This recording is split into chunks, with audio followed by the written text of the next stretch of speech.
Hi, people of God. I hope you are all doing good. Today, we're really going to talk about keeping your hearts more than anything else. The heart is where we keep a lot of things.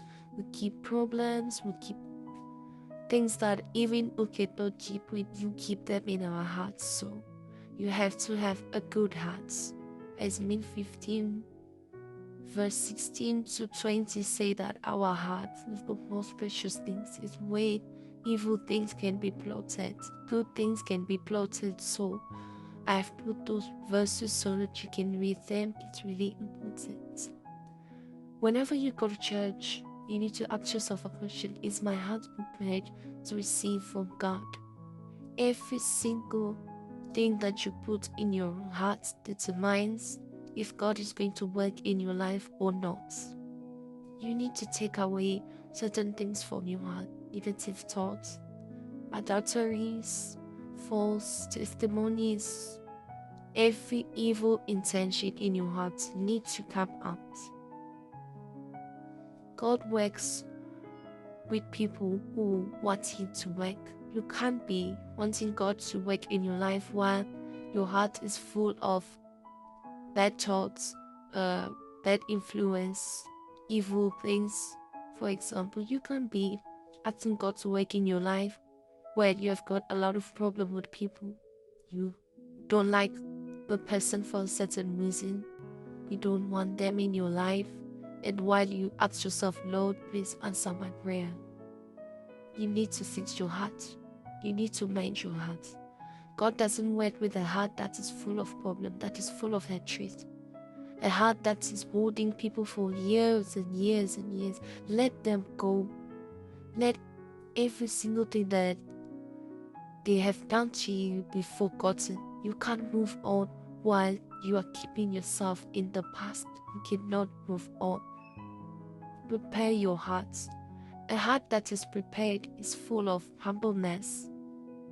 Is close to the Lord. Is close to God's words.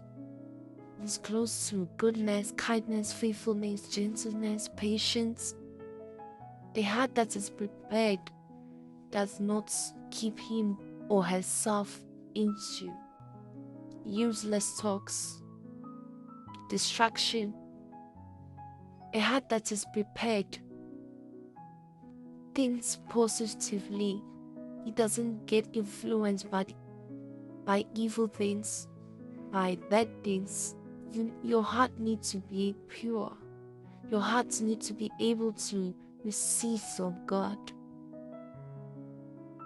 Take away every single thing that is bringing you out of God's presence. It can be family problems, it can be work problems, it can be your relationship problem. Just take it out. If you feel like a certain thing is trying to bring you away from God, just leave yourself out of it. Get out of it. Instead of you having problem with people, other people to have problem with you, you need to be free. You need to know that whenever you go to the presence of the Lord, you are clean. You don't have any problem with anyone.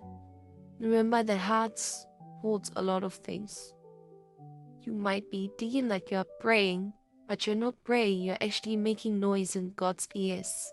So let your prayer not be a noise to God's ears, but let it be a melody with God's ears, so that God can be able to answer you as soon as possible. God does not answer an evil or a bad heart. Such people won't have favor in God's heart or in God's presence. Stop wasting your time.